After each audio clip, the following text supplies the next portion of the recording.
Hello everyone, welcome to venkat family. இன்னைக்கு நம்ம தர்பூசணி பழத்தை வச்சு வீட்லயே சூப்பரா ஜெல்லி செய்ய போறோம். எப்படி செய்யறதுன்னு வாங்க பார்க்கலாம். தர்பூசணியை ரெண்டா கட் பண்ணி அந்த பழத்தெல்லாம் இது போல ஒரு கரண்டியை வச்சு நான் எடுத்துக்கிறேன்.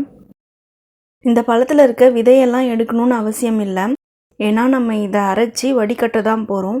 விதைகள்லயும் நிறைய சத்து இருக்கு. நான் இன்னைக்கு பாதி பழத்துல தான் ஜெல்லி செய்ய போறேன். இது போல் எல்லா பழத்தையும் நல்லா சுரண்டி எடுத்துடலாம். இதை நம்ம தூக்கி போட வேணாம். இதில் தான் நம்ம ஜெல்லியை ஊற்றி வைக்க போகிறோம். நம்ம எடுத்து வச்சுருந்த எல்லா பழத்தையும் இது போல் ஒரு மிக்சர் ஜாரில் சேர்த்து அரைச்சி எடுத்துக்கலாம். நல்லா நைஸாக அரைக்கணும்னு அவசியம் இல்லை. இப்போ நம்ம ஜூஸை மட்டும் தனியாக பிரித்து எடுத்துடலாம். இது போல் ஒரு ஸ்பூனை வச்சு நல்லா மிக்ஸ் பண்ணி விட்டோம் அப்படின்னா ஈஸியாக நமக்கு ஜூஸ் கிடச்சிடும். எவ்வளோ அழகாக ரெட் கலரில் இருக்குது பார்த்தீங்களா? எனக்கு 1/2 லிட்டர் அளவுக்கு ஜூஸ் கிடச்சிருக்கு. இப்போ ஸ்டவ் ஆன் பண்ணிவிட்டு ஒரு கடாயில் எடுத்து வச்சுருந்த 1/2 லிட்டர் ஜூஸையும் சேர்த்துக்கிறேன். சுகர் 50 கிராம் சேர்த்துக்கிறேன்னா, உங்களுக்கு பழம் ரொம்ப இனிப்பாக இருந்துச்சுன்னா நீங்கள் கம்மியாக சுகர் சேர்த்துக்கோங்க.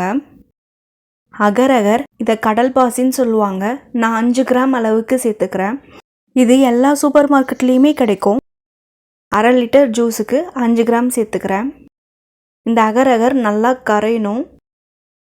ஜூஸ் ரொம்ப நேரம் கொதிக்கணும்னு அவசியம் கிடையாது. அந்த அகர் எல்லாம் கரைஞ்சா மட்டும் போதும். நல்லா கரைஞ்சிருச்சு. சூடாக இருக்கும்போதே நம்ம எடுத்து வச்சுருந்தோம்ல தர்பூசணி, அதை ஒரு பாத்திரத்தில் இது போல் செட் பண்ணிவிட்டு அதில் ஊற்றிக்கலாம். ஆறிடுச்சு அப்படின்னா எந்த பாத்திரத்தில் இருக்கோ அதே பாத்திரத்தில் அப்படியே செட் ஆகிடும்.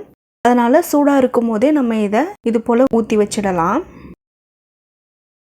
இதை நம்ம ஃப்ரிட்ஜில் வச்சோன்னா 2 மணி நேரத்தில் செட் ஆகிடும். வெளியில் வச்சா 3லேருந்து 4 மணி நேரம் வரைக்கும் செட் ஆகிறதுக்கு டைம் எடுக்கும். நான் இப்போ இதை ஃப்ரிட்ஜில் தான் வைக்க போகிறேன். செட் ஆனதுக்கப்புறம் எப்படி இருக்குன்னு பார்க்குறதுக்கு முன்னாடி நம்ம சேனலை சப்ஸ்கிரைப் பண்ணிவிட்டு பக்கத்தில் இருக்க பெல் ஐக்கானை கிளிக் பண்ணி ஆல்ன்றதை ப்ரெஸ் பண்ணிக்கோங்க. அப்போ தான் நான் போடுற வீடியோஸ் மிஸ் ஆகாமல் உங்களுக்கு நோட்டிஃபிகேஷனில் வரும். 2 மணி நேரத்துக்கு அப்புறம் ஜெல்லி சூப்பராக செட் ஆகிடுச்சுங்க. அவ்வளோதாங்க, நம்ம வீட்லேயே சுலபமாக ஜெல்லி ரெடி பண்ணிட்டோம். ரொம்ப டேஸ்ட்டாக இருக்கும்.